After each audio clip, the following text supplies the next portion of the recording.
He was a single cowboy until his two daughters came home with a beautiful Apache woman. Before we dive into the story, don't forget to like the video and tell us in the comments where you're watching from. The wind came down from the ridge hard that evening, throwing dust across the open field and shaking the thin boards of the Price ranch house. Harlan Price worked the gate by the corral, checking the latch twice before stepping back. He'd been up since dawn, mending fence wire, checking on a calf born the night before, clearing debris from the north trough after the last rain. It was the same every day. Work, eat, sleep, repeat. That was how he kept things running and kept his mind quiet. He'd been living that way for 3 years, ever since Mary died. She'd caught fever after the birth of their youngest, Lydia. By the time the doctor reached them, it was too late. Harlan buried her on the hill behind the barn, marked the grave with a small cross he built himself, and never spoke her name again. He stopped going to town, stopped going to church, and focused on the only things that still made sense, his daughters and the land. At 42, Harlan was a broad man with hard shoulders, gray starting to show at the edges of his beard. His voice was low and even, but there was no warmth in it anymore. He didn't drink, didn't gamble, and didn't talk to anyone unless it was necessary. The folks in Silverton called him the Ghost Man, and maybe they were right. He moved like one, quiet, watchful, half somewhere else. That night, the sun sank low behind the hills, the sky turning the color of smoke. From inside came the clatter of dishes and the sound of his girls' voices. June, 14, tall and serious for her age, was setting the table, her movements steady and practiced. Lydia, 9, small and gentle, was humming as she folded napkins and tried to keep the cat from jumping on the counter. "Wash up before you eat," June called out when Harlan came in. He nodded once, saying nothing. He washed his hands at the basin, sat at the table, and ate in silence while the girls filled the air with talk about the creek and the ducks nesting near the reeds. He listened but didn't join in. Talking was something he used to do when his wife was alive. These days, words felt like something extra he didn't need. After supper, he stepped outside again. The cold hit his face sharp.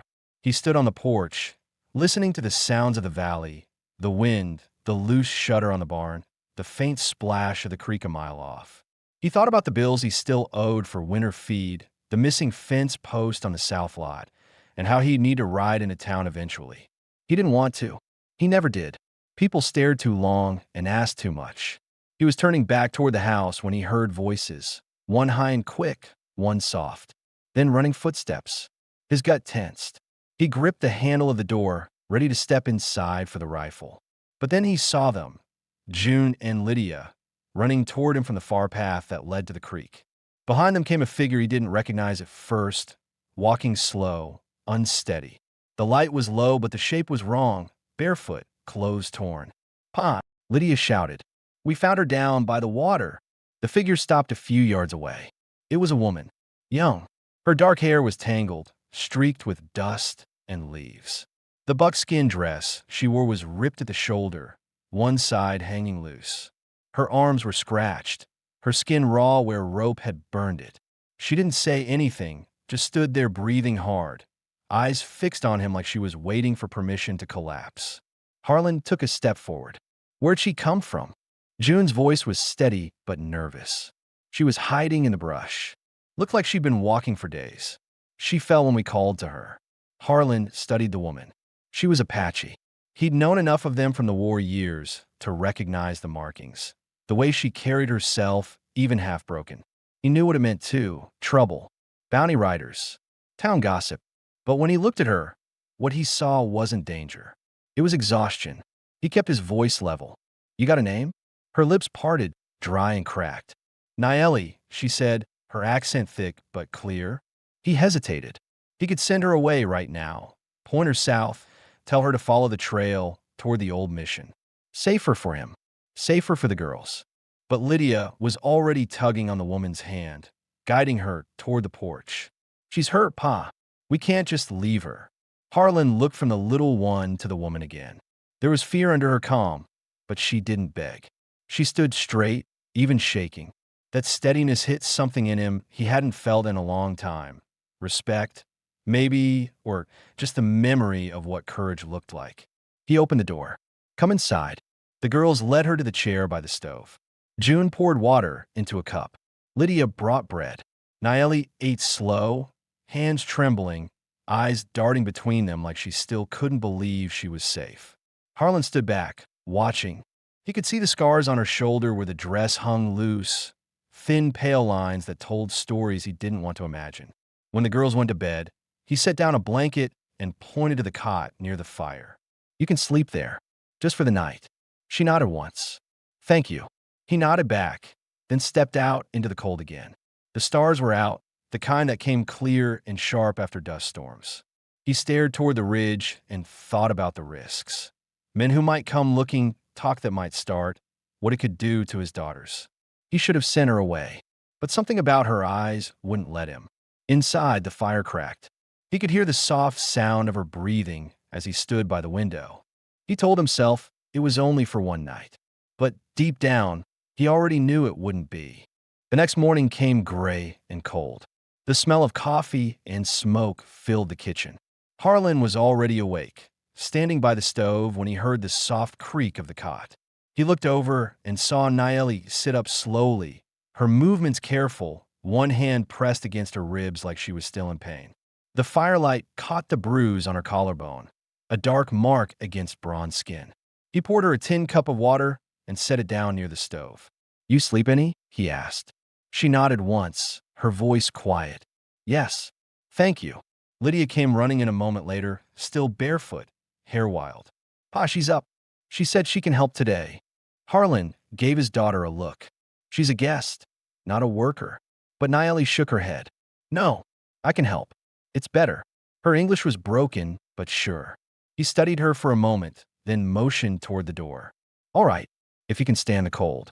Outside, the sky was pale and thin, the wind biting across the open yard. Frost clung to the trough, to the tips of the dry grass by the fence. Naeli stepped out without shoes, and before he could say anything, June came running with an old pair of Mary's boots. "She can wear these, Pa. They're small, but better than nothing." Naeli took them carefully, her fingers tracing the worn leather before slipping them on. They didn't fit perfectly, but she didn't complain. Harlan watched her try to walk, the limp slight but noticeable. Because she'd been on her feet for days, maybe longer. While the girls fetched feed for the hens, Harlan showed Naeli where the pump was. She worked quietly, filling buckets, carrying them steady despite the weight.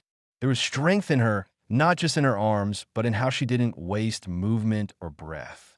He'd seen women before who'd been through hard things. His wife after childbirth, widows on the trail. But this was different. She didn't carry her hurt like a wound. She carried it like a fact. By mid-morning, the sun came through the clouds.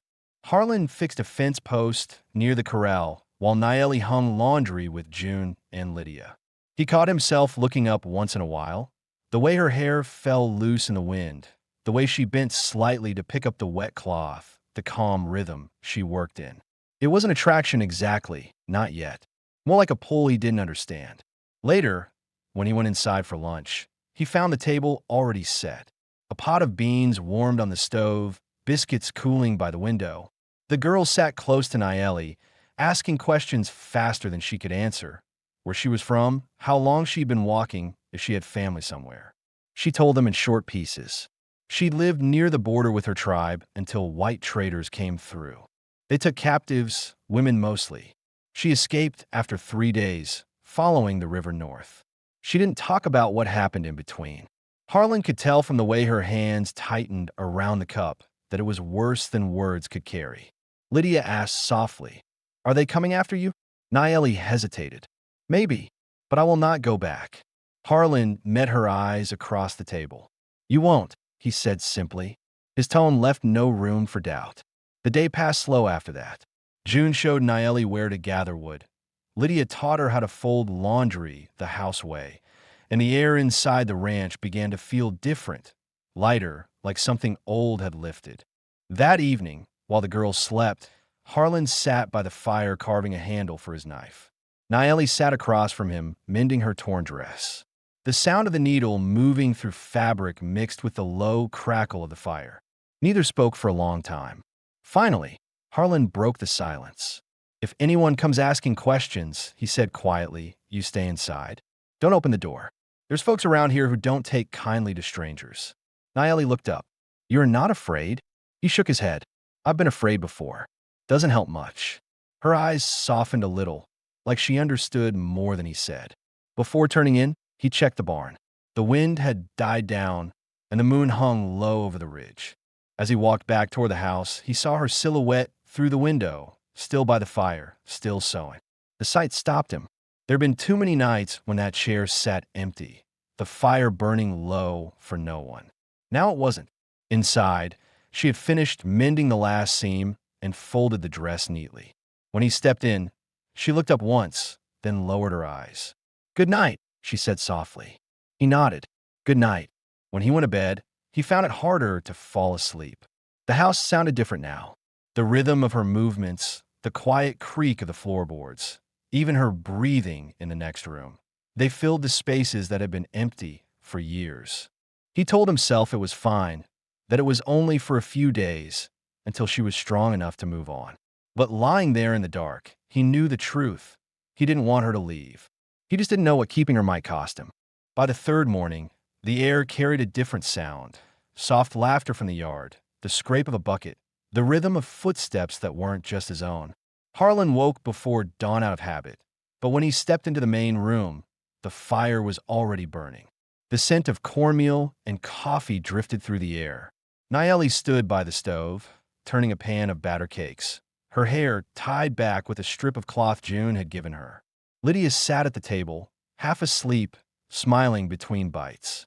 He paused in the doorway, unsure whether to speak. The sight of a woman at his stove again hit him in a strange way. Comfort mixed with a pull he didn't know how to name. He'd told himself she'd be gone soon, but each morning she made herself useful, as if she'd always been there. "Coffee's ready," she said quietly without turning, her voice calm and certain. He cleared his throat. "You don't have to do that." "I want to." She turned slightly, her eyes meeting his for a moment. "It helps." He nodded once, not trusting himself to answer. After breakfast, June helped him load hay into the wagon while Nayeli took care of the chickens with Lydia. The wind had dropped, and sunlight cut through the thin clouds, spilling over the land in pale gold. The girls' laughter carried across the yard, a sound that used to be rare. He caught himself smiling once before looking away, almost embarrassed by it. Later, when the girls went to gather eggs, Nayeli joined him near the corral. She watched him hitch the mare, standing quiet but close enough that he could feel her presence. Finally, she said, "You have no wife." It wasn't a question. He tightened the strap, his hands steady. "No, not for a while now." "What happened?" He hesitated. "Fever. Took her quick. Been me and the girls since." She nodded slowly. "You keep this place alone?" "As best I can." She looked around at the pasture, the fences, the house leaning a little at one side. "It is much for one man." He didn't know what to say to that, so he just kept working. By midday, the girls were inside cleaning, and he went to check the stock. Nayeli followed him without being asked. She helped gather tools, handed him nails, and worked beside him in silence. It was the kind of quiet that didn't feel heavy. When her sleeve slipped down her arm, he saw a fresh bruise near her wrist, newer than the rest. "You hurt yourself?" he asked. She froze for a second before shaking her head. "From before." He didn't press, but something in him turned cold. He knew what from before meant.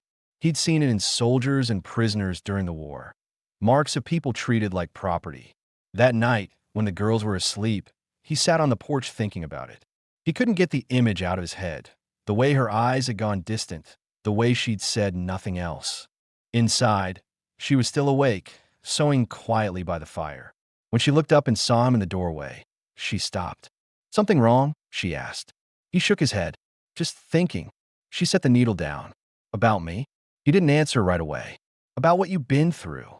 She stared into the fire, her jaw tightening. There were men. Riders. They took women, traded them at border towns. "I ran at night."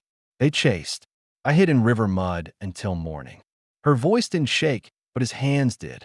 He'd seen cruelty before, but hearing it in her quiet tone hit harder than any gunshot. You're safe here, he said finally, his voice low. I know. She looked at him, calm but serious.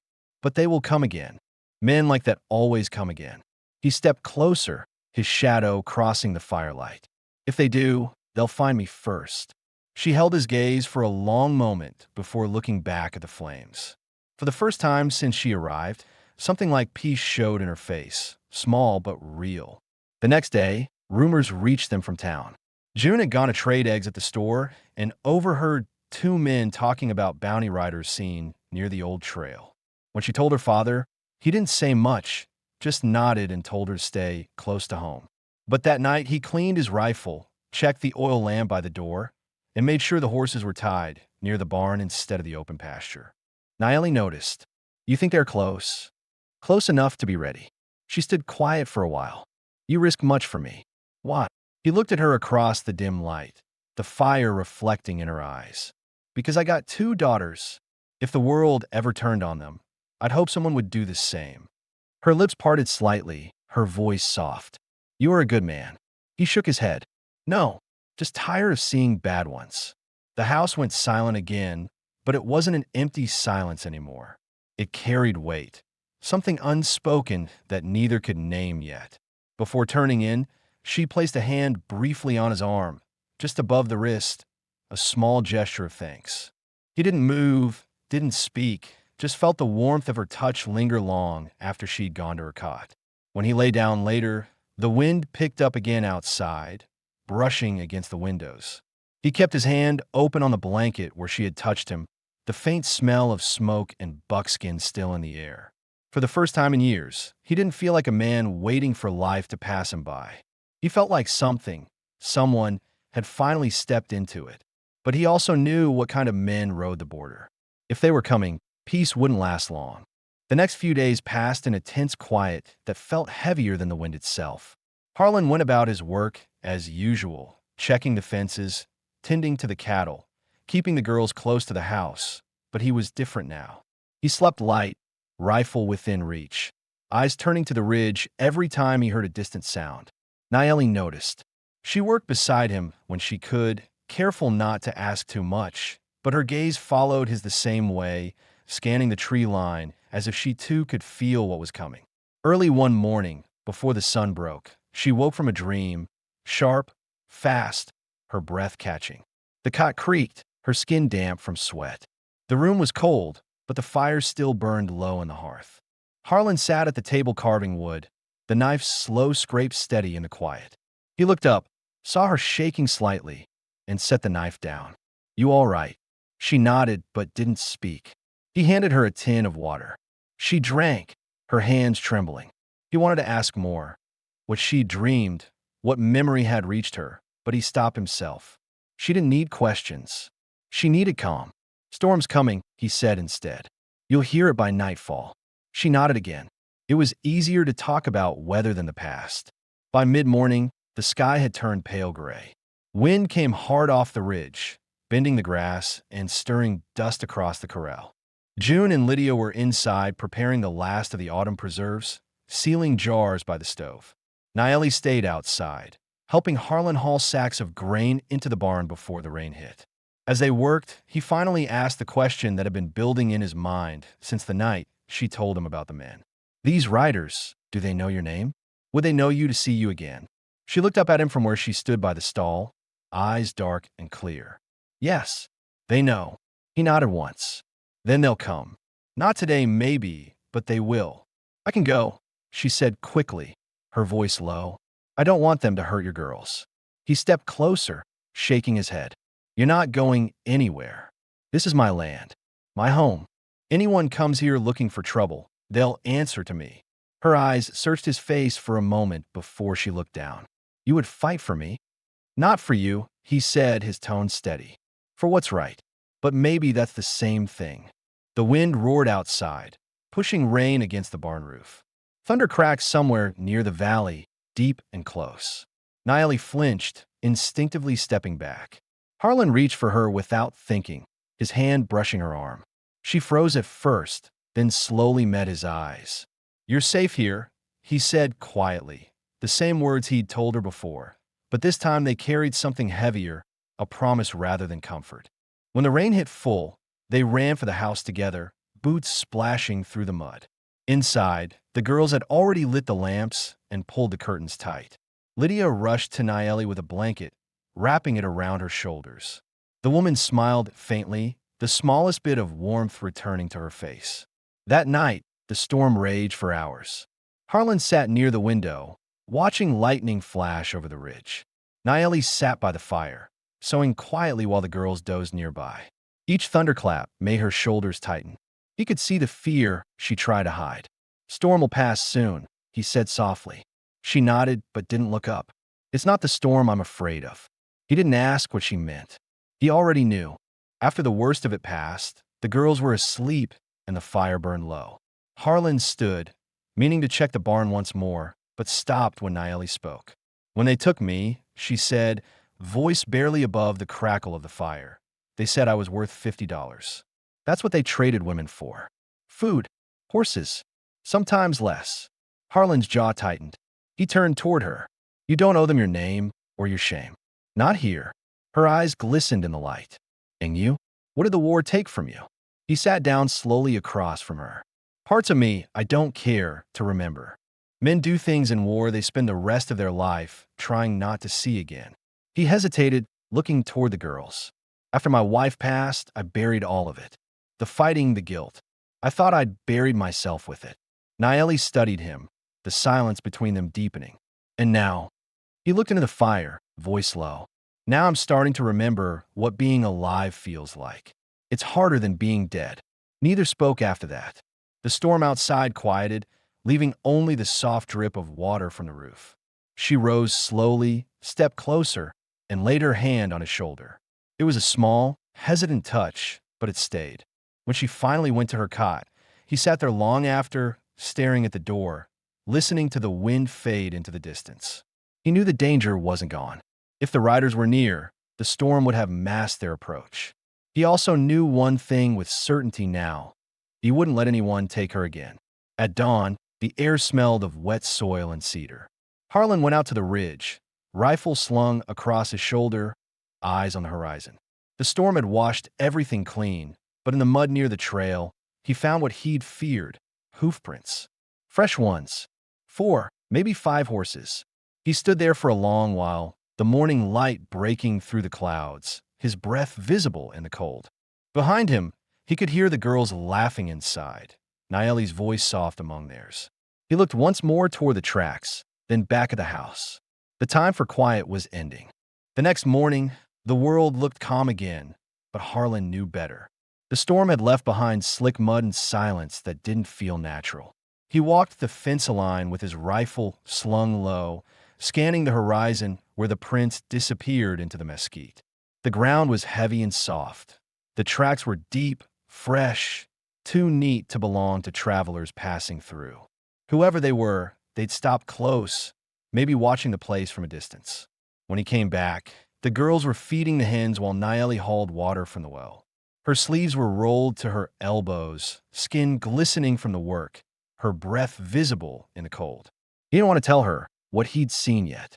Fear had a way of spreading fast, especially through children, but she read it on his face before he said a word. "They came," she said quietly. He nodded once. 5 horses, maybe 6. Not close, but close enough. She straightened, her eyes sharp now, no longer soft like the night before. "Then they know I'm here." "Maybe," he said. "Maybe they're still looking for a trail. Either way, we'll be ready." The way he said we made her look at him a long time. She wasn't used to someone claiming her as part of anything. That day, he set to work reinforcing the barn wall with spare planks and moved the horses into the inner stalls. He showed June and Lydia how to pack essentials: food, blankets, a water skin, just in case they needed a hide. He didn't explain everything, but they were smart girls. June's jaw tightened like she already knew more than she should. Lydia just asked, "Will they hurt us?" Harlan crouched beside her, resting a hand on her shoulder. "Not while I'm here." Inside the house, Naeli prepared food with quiet focus. Her hands moved fast but steady, her eyes flicking off into the window. Every sound outside made her tense. The creak of the pump, the thud of boots. That night, when Harlan came in from checking the ridge again, she waited until the girls were asleep before speaking. If they find me, they will not stop. You must not fight for me. He leaned against the wall, crossing his arms. You think I just stand aside? You have daughters, she said, her voice sharp but trembling. You can't die for me. They need you. He took a slow breath. If they lose me, they'll still have this home. If you die here, they'll lose what it's become since you walked in that door. You've given it life again. You think I don't see that? She stared at him, her throat working like she wanted to argue, but couldn't. You don't know what men like them do, she said finally. I don't have to. I've seen enough men to know what I'll do back. He walked past her, checked the rifle again, then looked her in the eye. No one's taking you. Not while I breathe. That ended the talk. But when she turned away, he could see her shoulders shaking. The next day came slow. The wind had changed direction, carrying the smell of smoke from somewhere east. Campfire smoke, faint but real. Harlan didn't tell the girls. He rode out alone before sunrise, following the ridge line until he could see the valley below. There, near the dry creek bed, he spotted them. 5 men sitting around a fire, horses tied nearby. They had rifles slung loose, their saddles heavy with gear. One man stood apart, turning something small in his hands, a strip of cloth. Even from that distance, Harlan knew what it was. The same color and pattern as the frayed piece that tied Naeli's braid. He rode home without being seen. When he stepped inside, the girls were already dressed, waiting. Naeli stood by the door, her hair unbraided now, her face unreadable. They're near, he said. She nodded. Then I will go. The hell you will. His voice was low but firm. You walk out that door, they win. You stay, we fight. June looked up. Pa, what if they come tonight? Then they'll find they picked the wrong house. That evening, they prepared. June and Lydia slept in the back room with the door barred. Harlan moved a table against the front window and loaded the rifle. Naeli sat by the fire, holding a kitchen knife with a steady hand. The silence between them wasn't fear, it was focus. Hours passed. The moon rose high. Then, sometime after midnight, the dogs started barking from the barn. Harlan stood instantly, motioning Naeli toward the side wall. He moved to the window and saw shadows shifting along the fence line. 3 riders on horseback, moving slow, the others walking behind. Stay low, he said. The first shot cracked through the night, hitting the porch post, splintering wood. The girls screamed from the back room. Harlan fired back once, hitting a lantern near their horses, sending them scattering in panic. The attackers ducked behind cover. For a moment, the world went still again, just rain dripping off the eaves and the smell of gunpowder thick in the air. Then one voice shouted through the dark. We want a squaw. Hand her over, and we leave the rest breathing. Harlan's reply came quiet but solid. Ain't nobody here who's yours. The next shot came closer, hitting the wall inches from Naeli's head. She gasped but didn't move away, just gripped the knife tighter. He turned to her. Get the girls through the back if I tell you to. There's a trench behind the barn. Run east if it comes to that. I stay, she said. You fight, I stay. He looked at her, seeing no fear in her eyes, only defiance. Outside, one of the men yelled again. Last chance, old man. Harlan stepped to the doorway, shoulders squared, rifle leveled. You had yours when you came here. The flash from his gun lit the yard like lightning. One man dropped. The rest scattered, firing wild. The noise shook the house, but through it all, he stayed steady, moving slow, controlled.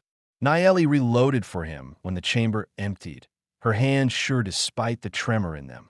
When it was over, the last of the riders fled into the dark, the sound of their horses fading into the valley. Harlan stayed at the door until he was sure they were gone. Then he turned, breath heavy, chest tight with relief. Naeli stood there, face streaked with smoke and sweat, eyes wide but clear. They won't be back, he said quietly. She looked at him for a long time, then stepped forward and pressed her forehead to his chest. He froze for a second, then set the rifle aside and wrapped his arms around her. In that moment, With the house still smelling of gunpowder and rain, he finally realized what he'd been fighting for wasn't just safety. It was her and everything she'd brought back into the home he thought was dead. The wind outside eased. The night grew still. For the first time, he didn't feel like a man waiting to lose something. He felt like a man who'd found a reason to keep it. The morning after the gunfire came gray and still, the kind of quiet that makes every small sound carry. The air smelled of rain and smoke.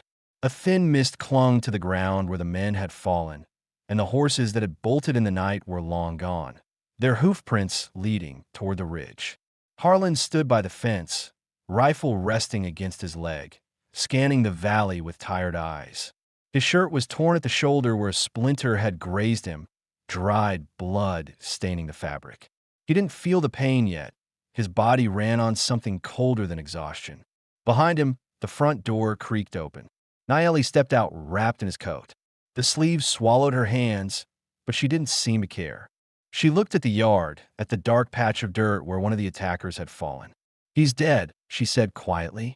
"Had to be," Harlan answered, his tone flat, almost empty. Couldn't risk him getting back to the others. "They will come again," she said. He turned to look at her. "Maybe, but not today."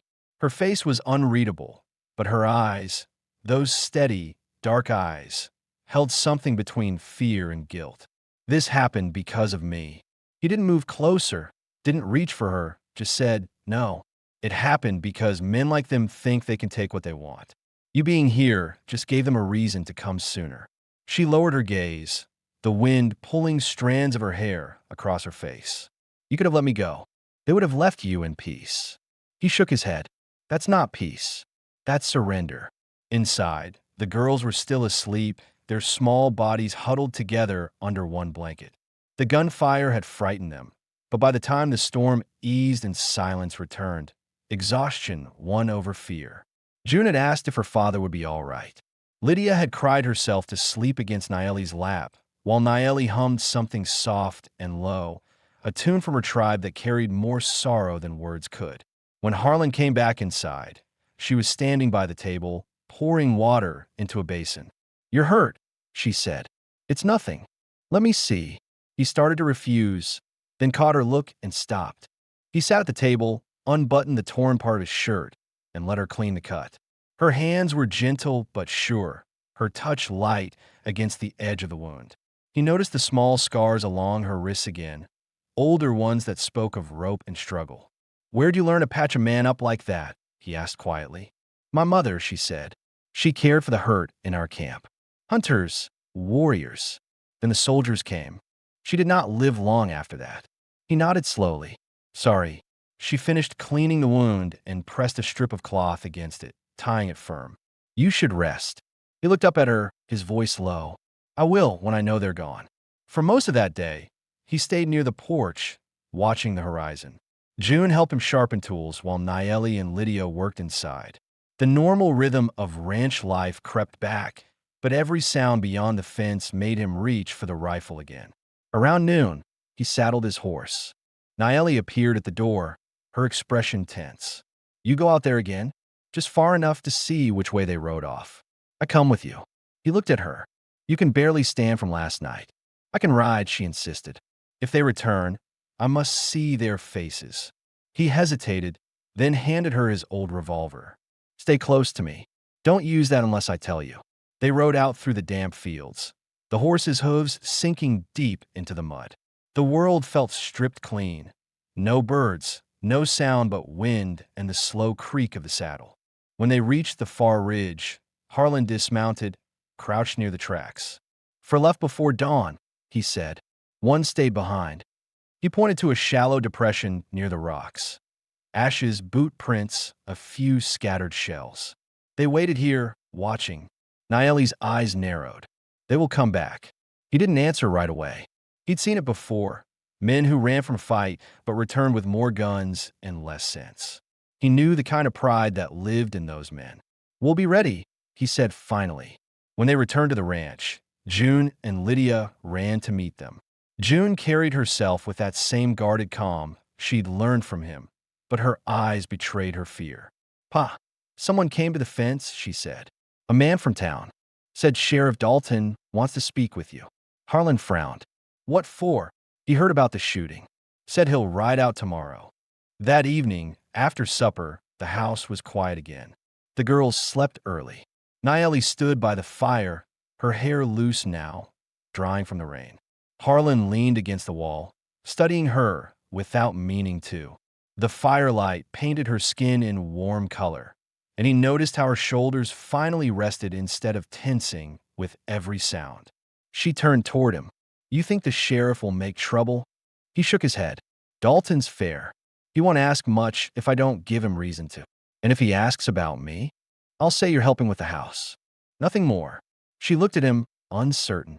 And when he asks where I came from, he met her eyes. Then I'll tell him I don't know and that I don't care.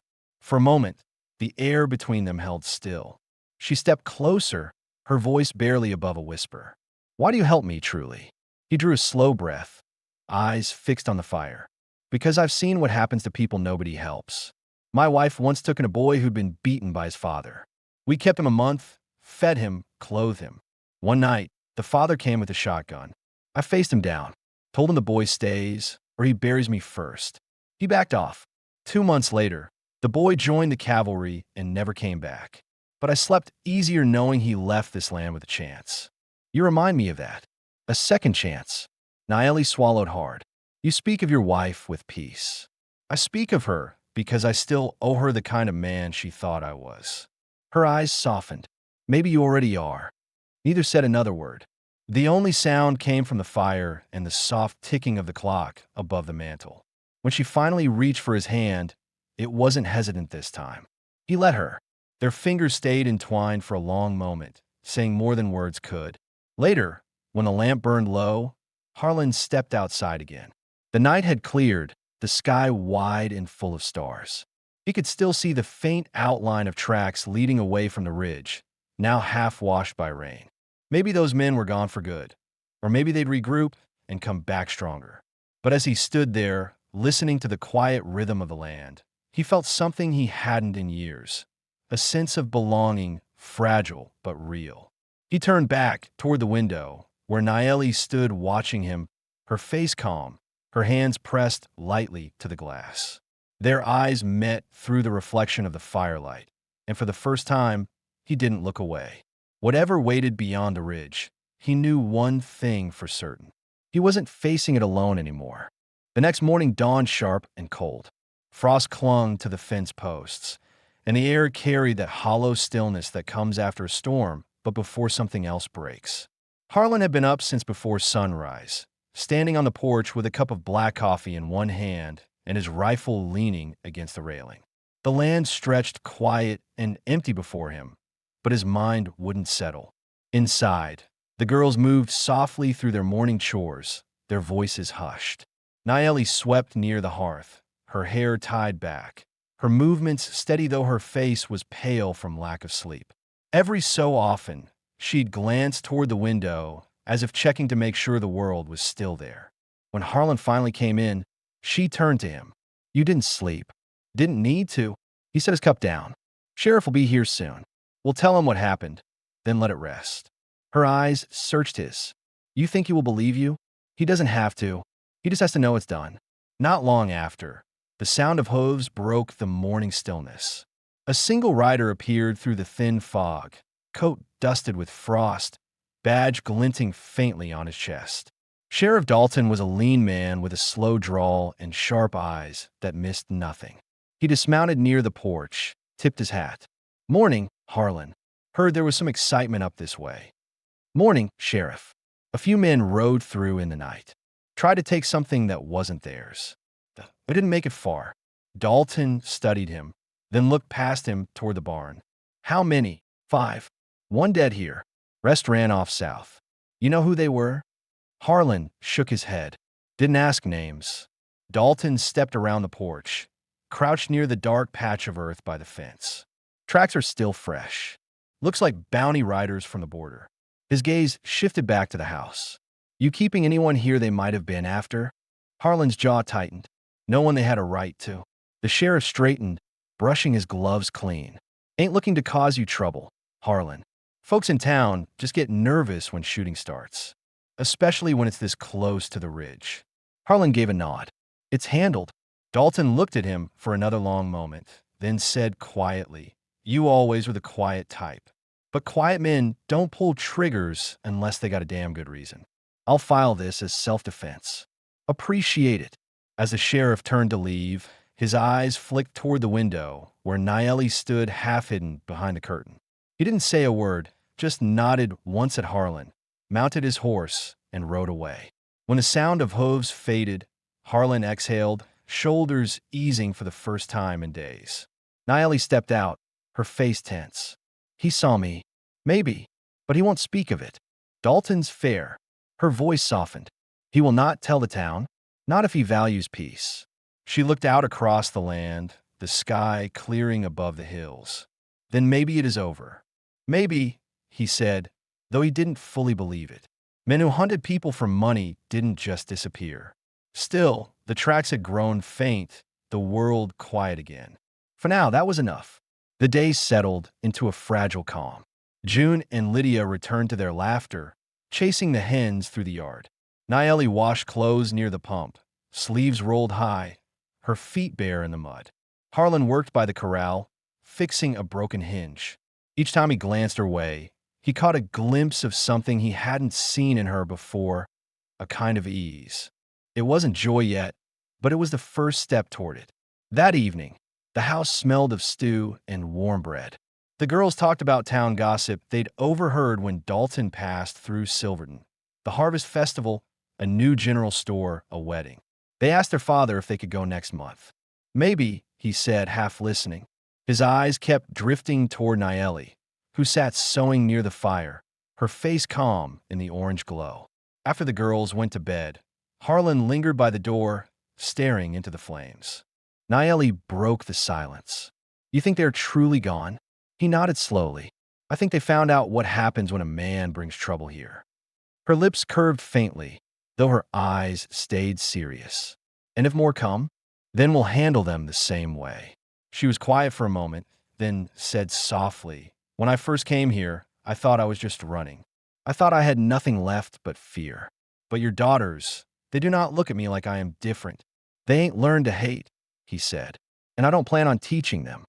Nayeli looked at him for a long moment before whispering, "You gave me more than safety." He didn't ask what she meant. He didn't have to. Outside, the wind had turned mild, brushing through the grass with a low hum. The moonlight fell soft across the yard, silvering the land that had once felt empty but now carried life again. Later that night, when the girls were asleep, Harlan found her sitting on the porch steps wrapped in a blanket. She didn't move when he sat beside her. The air was cool and smelled faintly of cedar. "I've been thinking," he said after a while. "If you wanted to go north when spring comes, I could help you.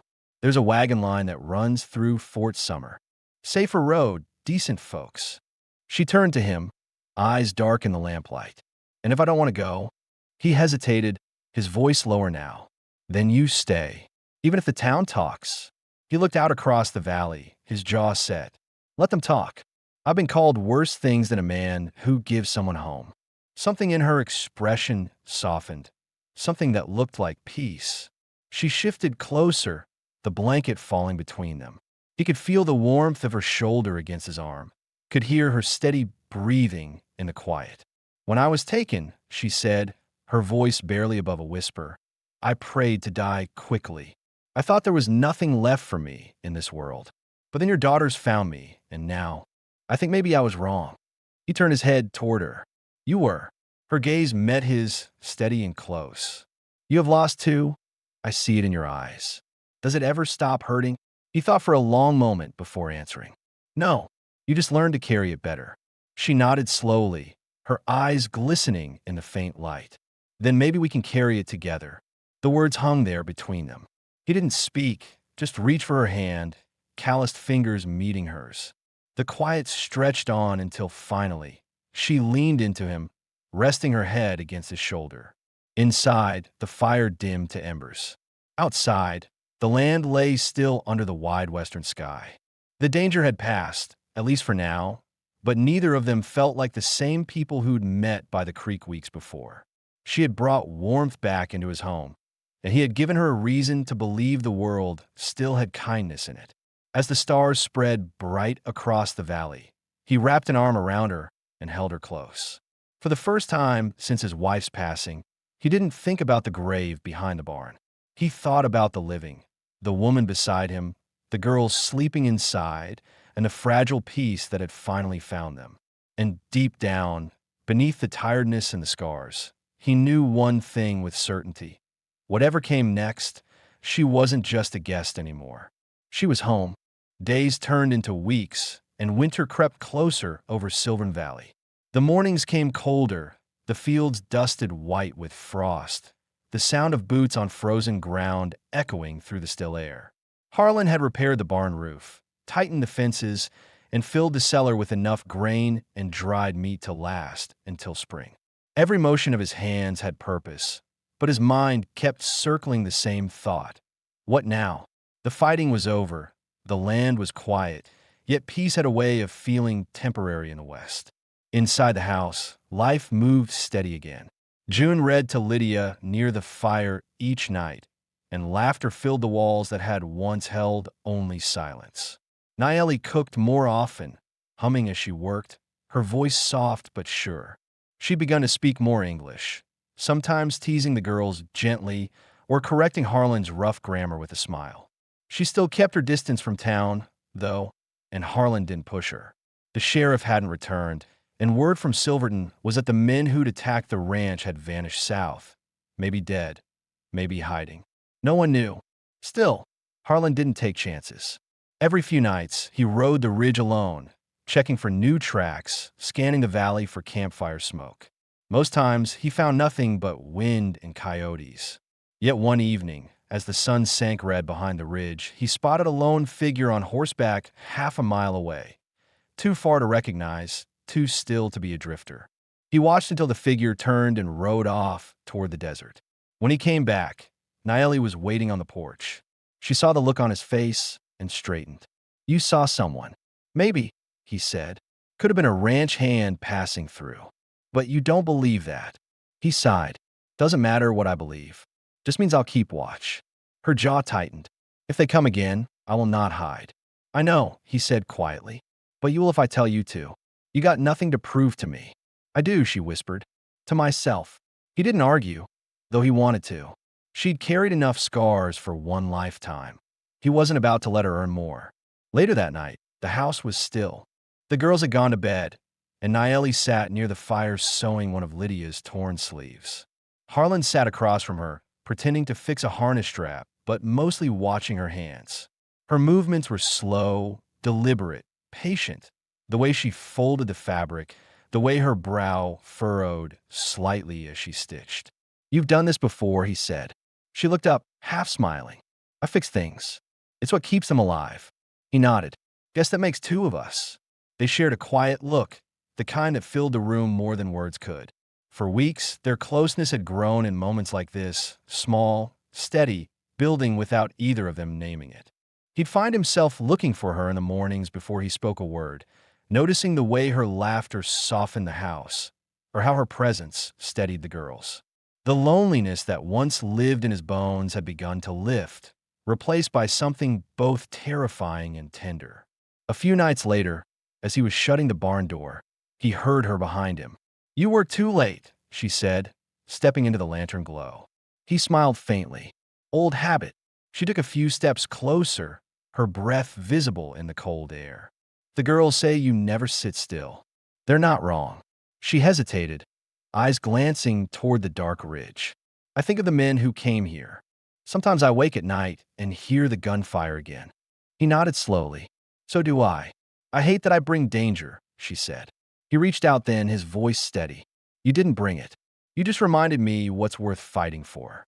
She didn't answer. She stood there watching him, her breath uneven, her fingers curling slightly, as if holding back something she wanted to say. Then, finally, she moved, closing the distance between them, her hand brushing his arm first, light as a question. When he didn't pull away, she stepped closer, the scent of wood smoke and rain still clinging to her skin. He lifted a hand to her face, rough fingers tracing her jaw, then her cheek. She didn't flinch. Her eyes closed for a moment, and when they opened again, the fear was gone. She leaned into him slowly, and he met her halfway. The kiss wasn't rushed. It was quiet, certain, the kind that carried the weight of long loneliness finally ending. When they parted, her voice came soft. "You think the world will forgive this?" He looked down at her. "I stopped asking the world permission a long time ago." For the first time, she smiled, small but real. "Then I will stop too." From that night on, everything between them changed without either needing to speak of it. She moved through the house with more ease, no longer a guest, and the girls seemed to sense it too. June teased her about how she made their father eat breakfast before working now. Lydia started calling her Aunt Nay. Harlan didn't correct her. Still, not everything was peaceful. One afternoon, a rider came from town carrying word. A drifter had been found dead 2 valleys south, bullet in his chest. Sheriff Dalton sent word that he thought the man was one of the border hunters. "Might have been payback," the rider said before heading off again. "You best keep an eye open." That night, Harlan oiled his rifle and sat by the fire long after everyone else was asleep. Naeli came to him quietly, her blanket draped over her shoulders. "You think it was one of them?" "Likely. Men like that don't stop until they end up in the dirt." "Then it is finished," she said. He shook his head. "Maybe for now. But out here, trouble's like weather. It always comes back around." She reached out, resting her hand on his shoulder. "Then we face it together." He looked at her, the firelight flickering between them. "You sure about that? Ain't an easy life here." Her gaze didn't waver. "I have known worse lives." He let out a quiet breath, a sound halfway between relief and surrender. "Then together it is." The wind outside rose again, whispering through the cracks in the walls. But for once, he didn't hear it as a warning. The land still carried its dangers, the past still had shadows, but the house finally felt whole. When he lay down beside her that night, the world beyond their walls didn't matter. The ridge, the town, the rumors. All that mattered was the quiet rhythm of her breathing, the warmth of her body beside his, and the faint, steady heartbeat that reminded him of something he hadn't felt in years, belonging.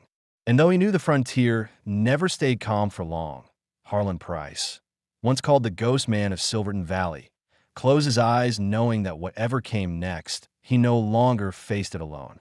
Naeli had given him back a life he thought was buried, and he intended to keep it, no matter the cost.